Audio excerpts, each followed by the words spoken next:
Hello दोस्तों, आज हम पढ़ेंगे अजमेर के प्रमुख शासक जो शाकंभरी के चौहान भी कहलाए। तो वीडियो में लास्ट तक बने रहना, क्योंकि आगामी एग्ज़ाम में इनमें से कोई भी प्रश्न बन सकता है। तो शुरू करते बिना किसी देरी के आज के महत्वपूर्ण प्रश्न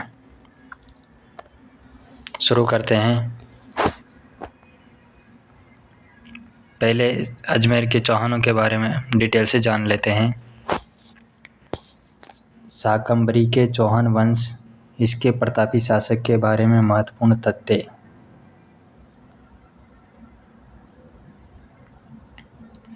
डॉक्टर गौरीशंकर हीराचंद ओझा के विचार से यह सूर्यवंशी या क्षत्रिय थे और अचलेश्वर मंदिर के लेख में इन्हें चंद्रवंशी माना गया। कई विद्वान ही ने आर्य मानकर विदेशी मानते हैं। इन सभी मतों का विवेचन करते हुए डॉक्टर दशरथ शर्मा ने चौहानों की उत्पत्ति ब्राह्मण वंश से मानते हैं। विग्रहराज द्वितीय ने चौहानों का एक अन्य शक्तिशाली शासक 933 ईस्वी का हर्षनाथ लेख उसकी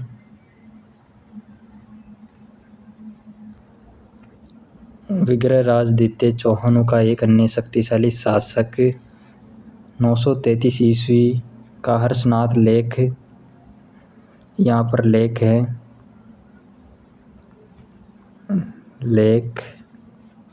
लेख उसकी विजयों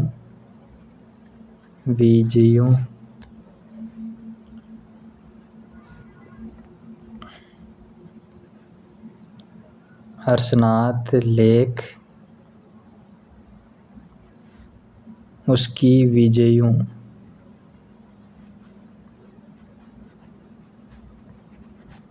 विजयों का उल्लेख करता है। उसने गुजरात के चालुक्य शासक मूलराज को परास्त किया। पृथ्वीराज विजय नामक ग्रंथ में गोविंद तृतीय की उपाधि वेरीगढ़ या शत्रु संहारक मिलती है। फरिश्ता के अनुसार गोविंद तृतीय ने गजनी के शासक को मारवाड़ में आगे बढ़ने से रोका। शुरू करते हैं प्रश्न नंबर 1। अजयराज के बारे में कौन सा कथन सत्य है? अजयराज 1105 ईस्वी में शासक बना, जिसने 1113 ईस्वी में अजमेर नगर बसाया। इन्होंने अपनी रानी सोमलवती के नाम से चांदी और तांबे के सिक्के चलाए जो अजय प्रियद्रम कहलाए। अजयराज शैव मतावलंबी होने के साथ साथ एक धर्म सहिष्णु शासक था। उपरोक्त में सही कथन चुने। केवल ए व बी सही, केवल बी व सी सही, तीनों गलत। इस प्रश्न का हमारा सही उत्तर हो जाएगा तीनों सही। अजयराज 1105 ईस्वी में शासक बनते हैं और 1113 ईस्वी में अजमेर नगर बसाते हैं और इन्होंने चांदी और तांबे के सिक्के चलाए जो अपनी रानी के नाम से थे, जो अजय प्रियद्रम कहलाए। अजयराज शैव मतावलंबी होने के साथ साथ एक धर्मनिष्ठ शासक भी थे। तीनों सही। इस प्रकार प्रश्न नंबर 1 पूरा। प्रश्न नंबर 2, अर्णोराज के बारे में कौन सा कथन सत्य है? इसने अजमेर में अनासागर झील, पुष्कर में वराह मंदिर का निर्माण करवाया। उसने अजमेर में खत्रगच के अनुयायियों के लिए भूमि दान दिया। उसके दरबार में देवबोध व धर्मघोष प्रकांड विद्वान थे। उपरोक्त में सही कथन चुने। केवल ए व बी सही, केवल बी व सी सही, तीनों गलत। इस प्रश्न का हमारा सही उत्तर हो जाएगा तीनों सही। अर्णोराज अजमेर में अनासागर झील तथा पुष्कर में वराह मंदिर का निर्माण करवाते हैं और अजमेर में खत्रगच के अनुयायियों के लिए भूमि दान प्रदान करते हैं और इनके दरबार में बौद्ध व धर्मघोष प्रकांड विद्वान थे। इस प्रकार ये तीनों ऑप्शन सही। अगला प्रश्न है, विग्रहराज चतुर्थ के बारे में कौन सा कथन सत्य है? विग्रहराज ने तोमरों को पराजित कर दिल्ली पर अधिकार किया। यह दिल्ली पर अधिकार करने वाला पहला चौहान शासक था। इसने गजनी के खुसरो शाह को भी परास्त किया। ऑप्शन है उपरोक्त में सही कथन चुनें। केवल ए व बी सही, केवल बी व सी सही, तीनों सही, तीनों गलत।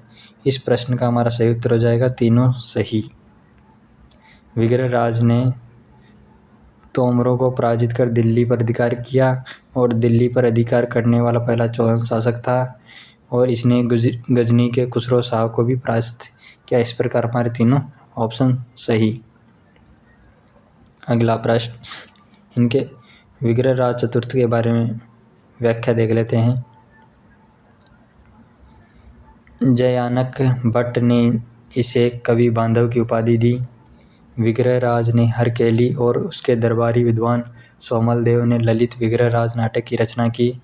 अजमेर में एक संस्कृत पाठशाला बनवाकर उस पर हरकेली नाटक की पंक्तियां खुदवाई। कुतुबुद्दीन ऐबक ने इसे तुड़वाकर वहां 2.5 दिन का चौपड़ा मस्जिद बनवाई। विग्रहराज ने बिशुलपुर बसाकर वहां बिशुलपुर झील बनवाए। ये जो महत्वपूर्ण इम्पोर्टेंट तथ्य थे विग्रहराज चतुर्थ के बारे में, जिनके बारे में हम डिटेल से जान लिए। चलते हैं नेक्स्ट प्रश्न की ओर। पृथ्वीराज तृतीय के बारे में कौन सा कथन सत्य है? पृथ्वीराज तृतीय 11 वर्ष की आयु में शासक बना। 1182 ईस्वी में इसने सतलज प्रदेश के भंडारकों को परास्त किया। इसी वर्ष इसने महोबा के चंदेल शासक परमर्दी देव को पराजित किया। उपरोक्त में सही कथन चुनें। केवल ए व बी सही, केवल बी व सी सही, तीनों सही, तीनों गलत। इस प्रश्न का हमारा सही उत्तर हो जाएगा तीनों सही। पृथ्वीराज 11 वर्ष की आयु में शासक बनते हैं और इन्होंने 1182 ईस्वी में सतलज प्रदेश के बांडानकों को पराजित किया और इसी वर्ष महोबा के चंदेल शासक परमर्दी देव को पराजित किया। इसी प्रकार तीनों ऑप्शन सही।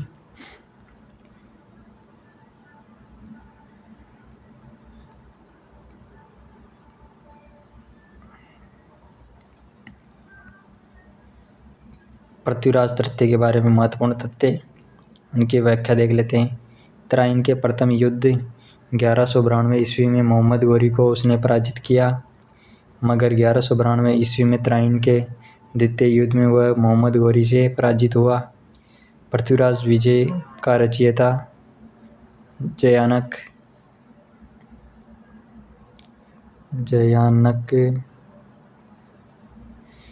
पृथ्वीराज रासो का लेखक चंद्रवरदाय दरबारी कवि। इस प्रकार पृथ्वीराज तृतीय के बारे में महत्वपूर्ण तथ्य कंप्लीट। इस प्रकार आज का हमारा वीडियो कंप्लीट होता है, जिसमें हम अजमेर के प्रमुख शासकों की जानकारी और उनके बारे में बनने वाले महत्वपूर्ण प्रश्नों को जान लिए। मिलते हैं अगले नेक्स्ट वीडियो में प्रमुख शासकों के साथ। तो अगर आज का वीडियो अच्छा लगा हो तो लाइक करना और चैनल को सब्सक्राइब करना। Thank you.